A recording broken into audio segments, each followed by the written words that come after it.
Presidente Carlos, le agradezco muchísimo la invitación. Estoy aquí con un chapó, con un nuevo sombrero, que es, soy consejera del Consejo Mexicano de Asuntos Internacionales, que es un organismo que reúne a internacionalistas y diplomáticos y exdiplomáticos para trabajar el tema de las relaciones internacionales. Quando Luiz de Lacalle, quando falou, o nosso amigo Luiz de Lacalle, ele tentou identificar um momento externo que precipitasse a decisão do México de abrir a economia e começar a negociar tratados de livre comércio. E ele lembrou uma viagem do presidente Salinas à Europa, tentando fazer uma aliança com os europeus, uma aliança comercial. Nós fomos rapidamente rejeitados porque o muro de Berlim tinha caído e não éramos importantes nem interessantes para os europeus. Outra reflexão muito interessante que aconteceu nesse momento para o presidente Salinas, observando o que acontecia na Rússia, é que os processos de transformação da sociedade talvez não poderiam ser simultâneos, assim que vendo os efeitos da implementação paralela da perestroika e da glasnost na Rússia e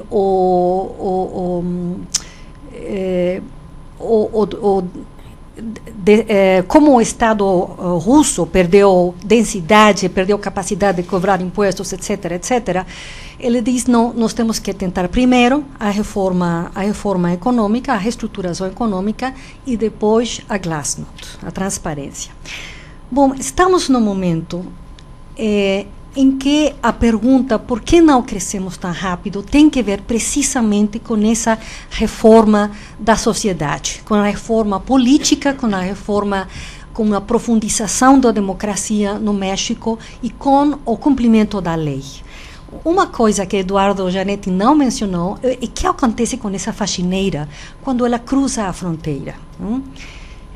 Quando ela está no México, ela leva um pequeno lanche, uma banana e um sanduíche, abre a banana e o sanduíche, joga o papel na rua. Passa a fronteira, tem também um lanchezinho, cuida muito bem jogar esse papel no lixeiro, igualmente com a casca de banana. Essa mesma faxineira, com a mesma educação cultural, reage totalmente diferente, porque tem um ambiente de império da lei muito diferente, muito diferente.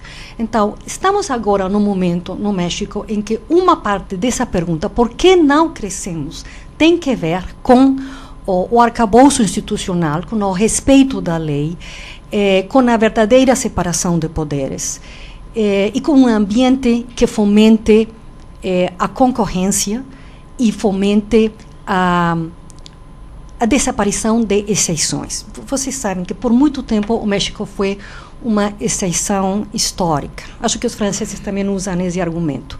Muitas coisas nós não podíamos fazer porque éramos uma exceção histórica. E éramos uma exceção histórica porque somos vizinhos dos Estados Unidos. Por exemplo, um dos argumentos de por que o PAN, o partido do atual presidente Calderón, não podia ganhar nos estados da fronteira, era porque os estados da fronteira têm a vizinhança aí imediata dos Estados Unidos e você não podia permitir um partido que não fosse revolucionário e institucional, assim, que não fosse o partido da Revolução Mexicana que estivesse na fronteira. Então, mesmo se eles ganhavam eleições, era dever patriótico não reconhecer esse triunfo, porque assim a nação soberana era defendida da direita que entregaria a nação aos Estados Unidos. Em 1934, o presidente Cárdenas é perguntado se é hora de dar o voto às mulheres mexicanas. Em 1917, inclusive, tivemos um debate mais interessante. A Constituinte levou ao presidente Carranza a pergunta se o voto deveria ser universal ou deveria compreender exceções, por exemplo, para os analfabetas, etc. O presidente Carranza, muito sábio, ele diz, não, a revolução foi feita por analfabetas, pelo tanto, nós temos que ter voto universal. então foi dado o voto universal. Quer dizer, foi dado o voto aos homens, porque as mulheres nem sequer estávamos nesse universo. Bom, em 1934, 17 anos depois, o presidente Cárdenas é perguntado se é hora de dar o voto às mulheres. Então ele diz, não, acho que ainda não, porque as mulheres votariam pela direita. As mulheres são muito religiosas, são carolas, é a palavra? Carolas. São carolas, e, portanto, vão votar pela direita.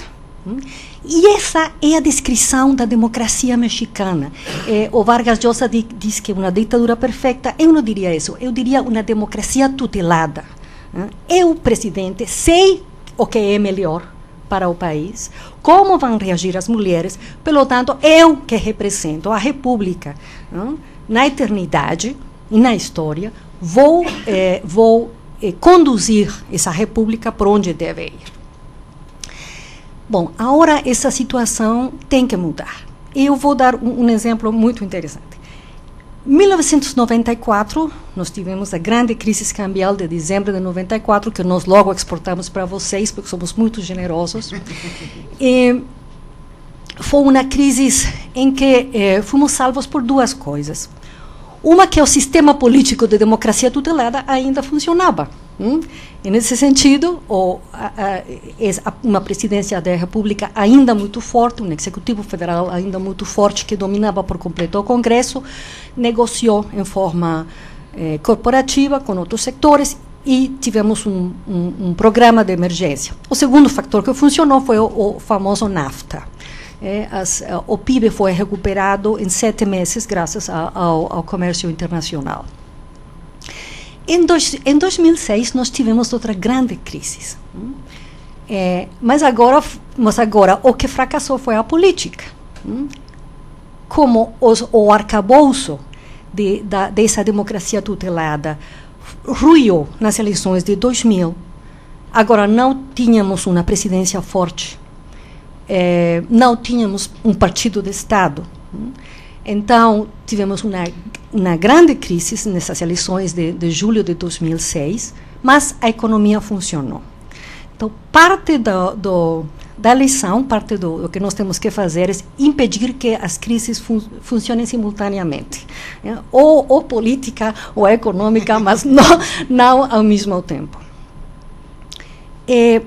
A democracia tutelada funcionava, então, com um Congresso que não era Congresso, um sistema de partidos que não era um sistema de partidos, uma divisão de poderes que não era uma divisão de poderes, um presidente da República que não era um presidente republicano. As boas notícias que eu tenho, que talvez a profundidade da crise que nós vivemos agora em julho de 2006, na qual por 6 meses nós não sabíamos se teríamos, primeiro, quem seria o presidente da República. Depois que nós soubemos quem foi o ganhador das eleições, nós não tínhamos a certeza que ele tomaria posse em dezembro de 2006.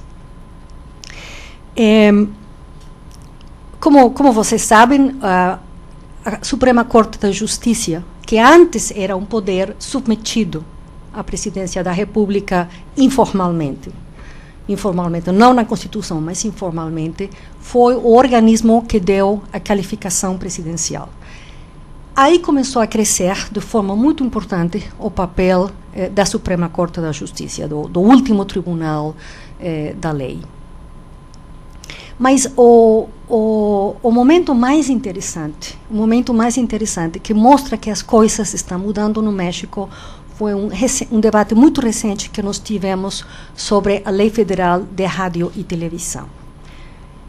Se nós fôssemos, ou se nós imagináramos um observador dentro de 100 anos, ou dentro de 50 anos, e esse observador tentar analisar a negativa do presidente Hugo Chávez de renovar a concessão para a RCTV, e a decisão da Suprema Corte Mexicana de declarar inconstitucional partes muito importantes da lei de rádio e televisão, esse observador venucino talvez diria que o México e Venezuela fizeram a mesma coisa.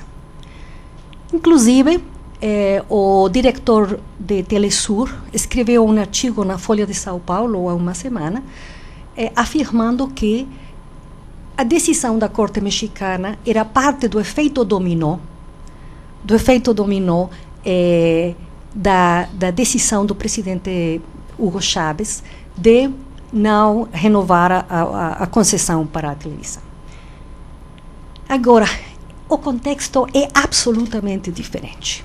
Na Venezuela, nós temos a dilusão dos outros poderes, a dilusão do sistema do partido, a dilusão da separação de poderes, etc., etc. E temos o que nós tivemos no México por 70 anos, que foi o uso faccioso da lei. É correto? Correto. O uso faccioso da lei, e que todo mundo conhece naquela máxima de a mis amigos... Todos os meus inimigos a lei. A los amigos todos, a los inimigos a lei. Exato. Então, isso é uma máxima que todos nós conhecemos muito bem. E isso foi o que aconteceu... Praticável. Foi o que aconteceu na Venezuela. Mas o que aconteceu no México? No México, junho, maio, março de 2006, uma corrente muito importante das elites, presidente, mexicanas, ou das lideranças mexicanas, acreditavam que era impossível impedir o triunfo de Andrés Manuel López Obrador. Uma das medidas que foram tomadas, essa é minha interpretação, foi uma lei federal de rádio e televisão que garantisse o controle, a permanência do que nós chamamos o duopólio, quer dizer, a existência monopólica de Televisa, que é, como vocês sabem, a grande empresa de televisão no México, e um segundo canal, menos forte, mas bastante forte, que é a Televisão Azteca. Era uma lei, um projeto de lei, que garantia a renovação automática a cada 20 anos da concessão de televisão, praticamente sem a intervenção do Estado, e outras medidas importantes, e que dava às outras possíveis alternativas de empresas televisivas condições absolutamente diferentes. Então, o duopólio era tratado de um jeito e impedia ou dificultava o surgimento de novas empresas de televisão. Como era a época eleitoral e no nosso sistema político os partidos podem comprar tempo de televisão, ninguém queria pôr em perigo a possibilidade de sair na televisão. Então, todos os partidos, incluindo López Obrador, todos votaram unanimemente na Câmara dos Deputados. Na Câmara de Senadores, a coisa mudou, mas a maioria se impôs. E a lei foi aprovada. Antes, a comissão, a COFETEL, que é a Comissão Regulatória das Telecomunicações, mandou uma apreciação jurídica ao presidente Fox, argumentando que era uma lei que feria a Constituição. A Comissão de Competência mandou uma avaliação ao presidente Fox, dizendo não mandar, por favor, essa iniciativa, porque fere a Constituição. Mesmo assim, foi mandada e foi aprovada. Um grupo de senadores. Nós, inclusive, temos um verbo para isso que acontecia no Congresso mexicano, que é majoriteo. Majoriteo. A maioria se impôs e não tem jeito. Então, as coisas começam a mudar quando o majoriteo não deu jeito, não funcionou. Um grupo importante de senadores desafiou a aprovação da lei e foi à Suprema Corte de Justiça. A Suprema Corte de Justiça examinou esse projeto de lei num ambiente de grande debate. Os canais de televisão com um estilo Pravda perfeito, o Grama, como vocês quiseram. Um estilo onde dizia que se essa lei fosse tirada, nós voltaríamos ao sistema anterior, onde o presidente dava e tirava as concessões segundo os caprichos do momento. Um grande debate por parte dos especialistas, etc., etc. A Suprema Corte de Justiça fez um exame muito detalhado na frente de todo mundo, porque foram sessões abertas, sessões por televisão, e encontrou, com efeito, que grandes partes da lei eram inconstitucionais e feriam a Constituição. Então, é a primeira vez, eu diria de maneira tão clara, que se exerce a divisão de poderes num ambiente altamente carregado. Ou seja, a divisão de poderes tem funcionado, às vezes bem, às vezes mal, mas agora foi num momento onde o Senado, os parlamentares retomaram a capacidade de ser independentes. Foi desafiada uma decisão do Executivo Federal e, mais importante, foi desafiado um poder fáctico enormemente forte, que é a televisão mexicana e a existência do duopólio. Então, essas são boas notícias, eu acho. São boas notícias de um novo ambiente que gera um círculo vicioso, um círculo virtuoso, porque agora será muito mais difícil para os parlamentares, por exemplo, riscar-se a ficar exibidos como foram exibidos todos aqueles que aprovaram a primeira lei. O segundo fato muito importante que eu quero comunicar para vocês é a decisão do presidente Calderón de enfrentar o problema de segurança que representa para o México a existência do crime organizado. Digo isto que é muito importante porque, como eu disse, há 7 meses nós não sabíamos se teríamos ou não um presidente. O que aconteceu no México foi que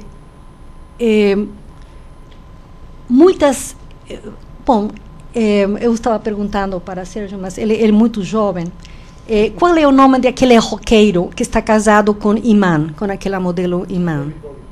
Como? David Bowie. Bom, nós temos um problema devido a que David Bowie, os Rolling Stones e todos os outros agora são sessentões. Que a geração que fez do consumo de cocaína um fato cultural, agora quer ter uma velhice melhor, deixou a cocaína, estão tentando ganhar o seu, e o consumo de cocaína caiu dramaticamente nos Estados Unidos.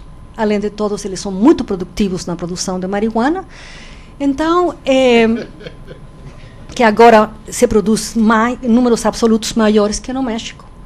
E então, nós temos um problema de uma rede de mercado, não? Uma força de mercado organizada que, de repente, perde uma capacidade de distribuição por falta de demanda nos Estados Unidos. Não quer dizer que os Estados Unidos melhoraram ou que o governo teve muito sucesso em uma cultura antidroga, de jeito nenhum. Não. Simplesmente o padrão cultural mudou. Agora eles mudaram para as drogas sintéticas, que são muito mais perigosas que as drogas, as outras drogas mais comuns. E esse excedente de cocaína agora está sendo distribuído no México e talvez em outros países. Aconteceu que o governo anterior, em algumas coisas, fez uma política de avestruz. De avestruz. E no caso do crime organizado, você não pode fazer isso. Porque não é simplesmente que aumenta o número dos criminosos ou aumenta o número dos fatos criminais, mas esse crime organizado funciona como um poder político, um poder que ganha áreas e que ganha controle. No caso de Colômbia, nós sabemos muito bem que o crime organizado controla 45% do território nacional. No caso de México, nós não chegamos a essas cifras, felizmente, mas aconteceu que em regiões do país, pequenos vales, pequenas cidades, municípios, pequenas regiões, especialmente no norte do México e na costa pacífica do México, o crime organizado tomou o que, em termos weberianos, se chama o monopólio da violência e o monopólio de cobrar impostos. Então, o Estado mexicano ia perdendo, em várias regiões do país, presença. E o presidente municipal, como se chama?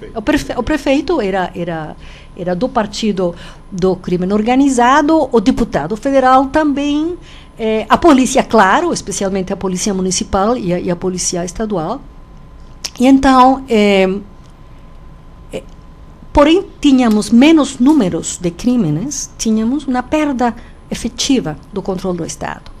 O presidente Calderón decidiu, acho que por várias razões, uma razão de Estado, de defender o país, de defender a República, mas também pelo incentivo de mostrar que tínhamos presidente, que ele era um presidente legítimo, decidiu enfrentar o problema da segurança no país como o problema principal. E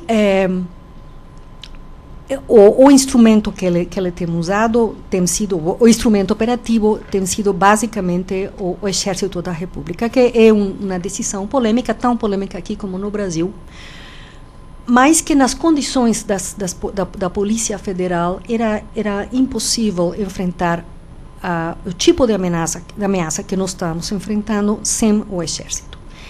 Vocês têm que tomar em conta, primeiro, que, porém, não temos uma demanda tão grande nos Estados Unidos de drogas, continua tendo uma demanda importante. Segundo, os Estados Unidos têm praticamente venda livre de armas.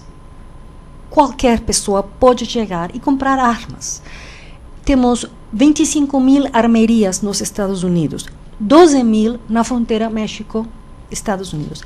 Todas as armas que o Exército ou a polícia tem encontrado com os narcotraficantes são armas que chegaram dos Estados Unidos. Eles encontraram armas contra foguetes, alto poder, etc. Armas que a polícia mexicana não tem, que só o Exército pode combater. Então, temos um problema em que os Estados Unidos pressionam, desqualificam, chantageiam, mas eles não param o tráfico de armas para o México, nem tem uma política clara de desincentivar o consumo de droga nos Estados Unidos, e tem também uma abordagem, eu diria, laxo contra a lavagem de dinheiro.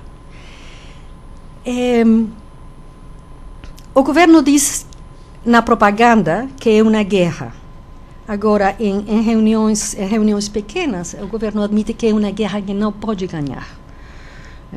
Não é uma guerra. O objetivo do governo é recuperar o controle do Estado, o monopólio do Estado, naquelas zonas onde se tem perdido, desarticular os cartéis que estão funcionando e que agora fazem dos cartéis mexicanos quem dominam, inclusive o tráfico em Peru e o tráfico em Colômbia.